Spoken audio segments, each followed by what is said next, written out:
CNA Written Exam Practice Test. Welcome to the quiz. Question 1. You are attending a unit-wide in-service training about patient privacy and confidentiality in healthcare. The instructor is discussing the importance of protecting patient information and asks the group several questions about scenarios involving protected health information. In one scenario, you are asked what the primary focus of HIPAA, Health Insurance Portability and Accountability Act, is in the healthcare setting. After reviewing what you have learned about healthcare law and regulation, you need to select which statement most accurately describes the primary purpose and focus of HIPAA regulations in protecting patient rights and healthcare information. Option A. HIPAA regulations are designed primarily to protect and manage patients' financial information, such as insurance benefits, deductibles, and copay amounts, ensuring that this information is kept confidential from healthcare providers and that patients maintain control over billing decisions made by the hospital. Option B. HIPAA regulations are designed to protect patients' privacy and ensure that all protected health information, including medical history, diagnoses, treatment plans, and other confidential medical information, is kept secure and is not disclosed to unauthorized individuals without patient consent. Option C. HIPAA regulations are primarily focused on protecting the physical security of hospital buildings and preventing unauthorized individuals from entering healthcare facilities where patient care is being provided. Option D.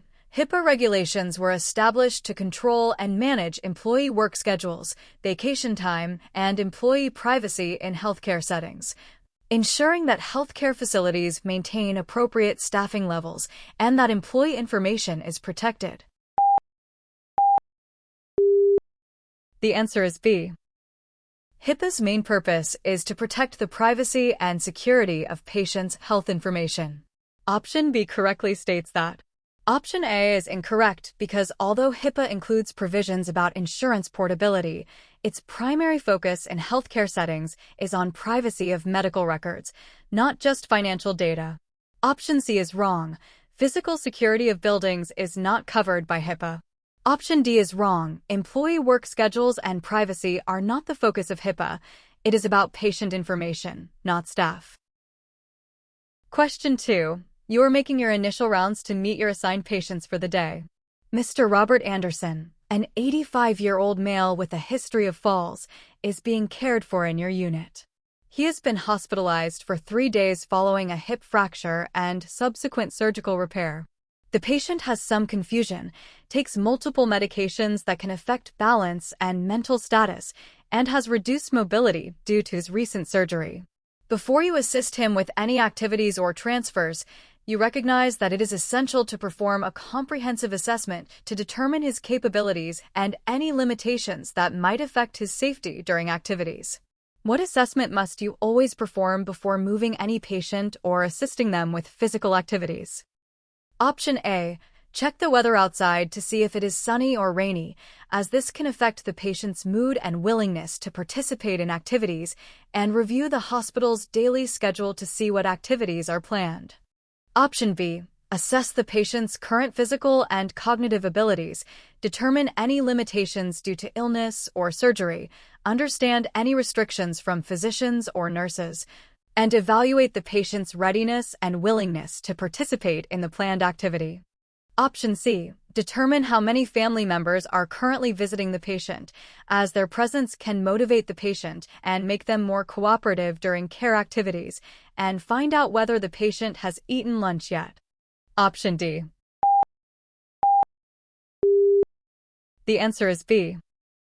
Before any patient handling, you must assess the patient's ability to assist, any medical restrictions, and their willingness. Option B correctly outlines this.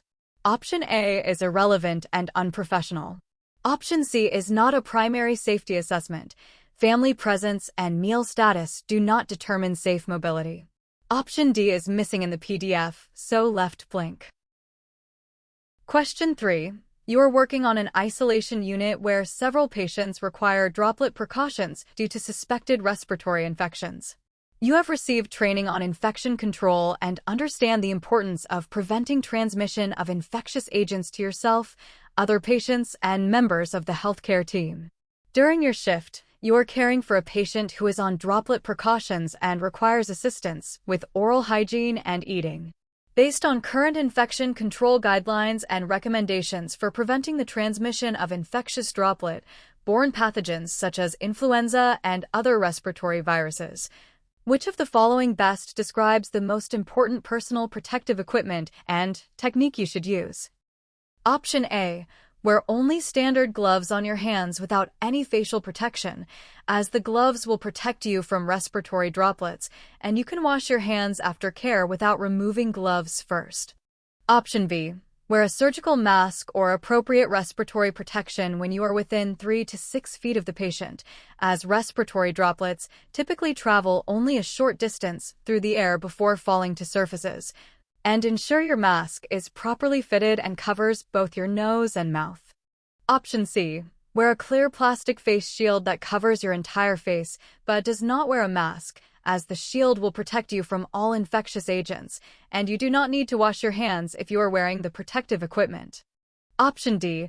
Wear gloves and a gown, but no mask is necessary, and you can touch your face and other areas while wearing contaminated gloves as long as you wash your hands at the end of your shift. The answer is B. For droplet precautions, a mask is required when within 3 to 6 feet of the patient. Option B correctly describes this. Option A is wrong because gloves alone do not protect mucous membranes from droplets. Option C is wrong. A face shield without a mask does not provide the needed respiratory protection, and hand washing is still essential. Option D is wrong. A gown and gloves are part of contact precautions, but for droplet, a mask is key, and touching your face with contaminated gloves is never acceptable. Question 4. During your morning assessment rounds, you observe that Mr. Charles Watson, a 70-year-old male patient who has a urinary catheter in place, appears to be uncomfortable and anxious. When you check his catheter bag, you notice that despite the fact that the patient has had adequate fluid intake over the past 8 hours, there is no urine present in the collection bag. The tube appears to be connected properly. The patient denies pain at the catheter insertion site, but he does complain of discomfort in his lower abdomen. The catheter insertion is secure, and there is no evidence of kinks, bends, or obstruction in the tubing visible to you. Given these clinical findings and the absence of expected urinary output, which action most appropriately addresses this situation? Option A. Assume that the catheter is functioning properly and that the patient is simply not producing urine at this time. Do not report the finding, document that the patient had no output, and continue monitoring for the next few hours to see if output appears. Option B. Report this significant finding to the nurse immediately, as the absence of urine output in a catheterized patient can indicate catheter obstruction, infection, or other serious urinary complications that require prompt assessment and intervention. Option C. Increase the patient's fluid intake immediately by encouraging him to drink more water and wait 2 hours to observe if urine output appears before deciding whether to report the lack of output. Option D. Reposition the patient several times and observe for a period of 2 hours before reporting the finding, and only notify the nurse if the patient complains of increased abdominal pain or if you observe fever. The answer is B. A catheterized patient with no urine output for 8 hours despite adequate intake is an urgent situation. It could indicate a blocked catheter, which can lead to bladder distension, kidney damage, or infection. Option B is correct. Report immediately. Option A is negligent. Assuming no urine production without investigation is dangerous. Option C delays necessary intervention. Increasing fluids could worsen bladder distension if the catheter is blocked. Option D also delays reporting. Waiting 2 hours could cause harm. The nurse needs to assess and possibly irrigate or replace the catheter. Question 5. You're in a training session reviewing proper hand hygiene techniques, and the instructor is emphasizing the critical importance of appropriate hand washing in preventing healthcare-associated infections. The instructor is asking questions to assess staff understanding of proper hand hygiene practices. You are asked how long you should vigorously wash your hands using soap and running water, including cleaning under your fingernails, between your fingers, and all surfaces of both hands, in order to effectively remove microorganisms and prevent transmission of infectious agents.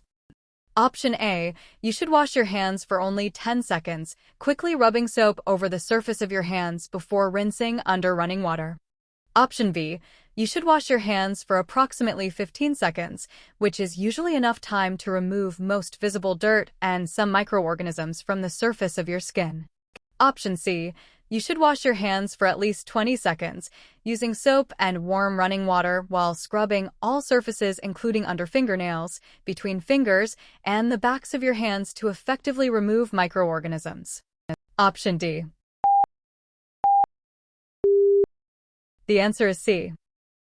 The CDC recommends washing hands with soap and water for at least 20 seconds. Option C correctly states this. Option A, 10 seconds, and Option B, 15 seconds, are insufficient to effectively remove pathogens. Option D is not provided in the PDF. Question 6. You are assigned to care for Mr. Edward Murphy, a 65-year-old male patient who is recovering from major abdominal surgery and is on bed rest. He has expressed to you that he is anxious about using the bedpan or commode because he is concerned about his privacy and feels embarrassed about his bodily functions. He has asked you to help him, but he is clearly distressed about the process. You understand that maintaining patient dignity and privacy during elimination care is essential for promoting comfort and maintaining the therapeutic relationship. When assisting a patient with toileting and helping ensure both their privacy and their dignity, which approach represents the most appropriate and respectful method? Option A. Leave the bathroom or curtained area completely open with the door wide open while the patient is using the bedpan or commode, so that you can observe him and ensure nothing goes wrong, even though this may compromise his privacy and dignity. Option B. Close the door and draw the privacy curtain around the patient's area.